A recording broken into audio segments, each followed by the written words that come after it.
They have dropped the new Hunger Games trailer. I literally just saw this as soon as we stopped recording, and I have to blind react to this. I love the Hunger Games. I am a voracious reader. I always have been my entire life. Like family road trips, I would just be reading in the backseat, and I couldn't hear people as they were talking to me because I was so engrossed in the book. I waited kind of weirdly long to read the Hunger Games books until I was a freshman in high school, like 7 months after they came out. The last one had come out. And I think I read all of them in one weekend when we went to go visit my grandparents in Phoenix. I'm obsessed. So good. Perfect, beautiful allegorical testimony of what happens when we have too powerful and too authoritarian of a government in the United States of America. That's why we fight so hard for human rights, for basic freedom, for our ability to freely express ourselves, etc. So they have dropped the Sunrise on the Reaping trailer. This is the prequel book about the 50th annual Hunger Games, Haymitch's Hunger Games. The book was chef's kiss, one of my favorite Hunger Games books. It might be my actual favorite book, indeed. So here we go. I'm so excited.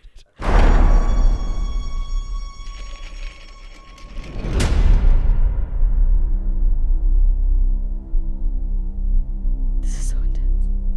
Welcome, Panem, to the glorious reaping of District 12.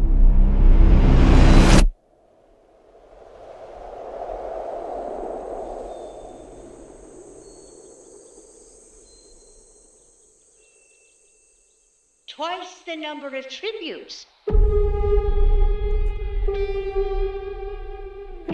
Twice the glory.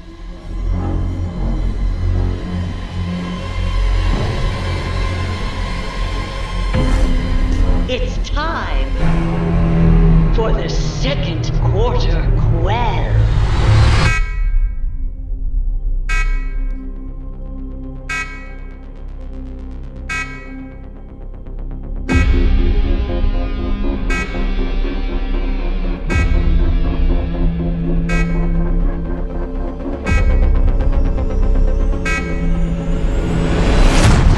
Let the 50th Hunger Games begin!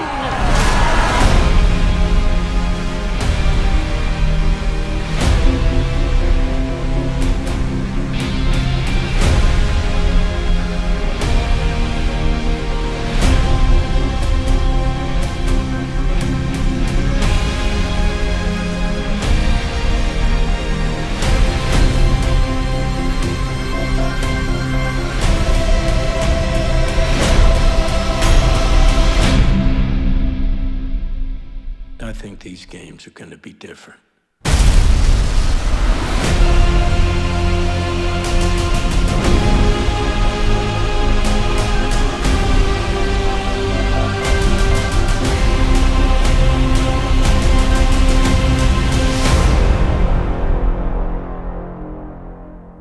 Oh my gosh. Oh my gosh. Oh my gosh. Oh my gosh. Oh my gosh. Okay, first of all, I have thoughts. I have so many thoughts. They cast this movie perfectly. There is a masterclass to be had here in casting based on exactly how people closed their eyes and pictured these characters when we were reading the book. As they were announcing the castings for Sunrise on the Reaping, they did like the cast reveal thing on TikTok too, which was amazing and so interesting to people how they were like unveiling all of this. But everybody almost perfectly predicted who was going to be cast for all of these roles. It was perfect. Like, could not have asked for anything better. I'm so happy with who they ended up casting as Haymitch in his younger years, Joseph Zada. He hasn't been super well known in Hollywood up to this point, but a lot of people were guessing who they might cast based on larger names like a Rudy Panko, who I think incidentally would have also been a great choice. But I think Joseph Zada just has like a younger look associated with him than a Rudy Panko does, and it's perfect. Like truly could be a younger Haymitch. The arena looks exactly as I would have pictured it, in this beautiful, pristine mountain setting with the flowers and the peaks and the volcano and the sunshine. I'm so psyched. I'm gonna need to do a big reread of this book, to be honest with you, if we're serious about making this happen. They dropped the trailer today, November 20th, incidentally, because they just announced that the actual movie is coming out on November 20th, 2026. So you can abso-freaking-lutely bet we will be doing a watch party of this movie once it comes out next year. I'm so excited. Again, I love the Hunger Games.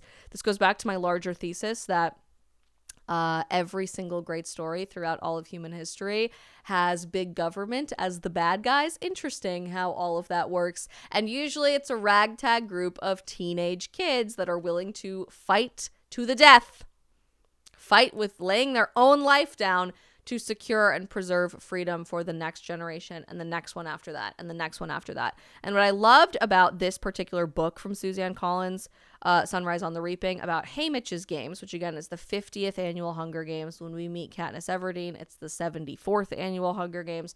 So this is a long time ago, before Haymitch was ever their mentor.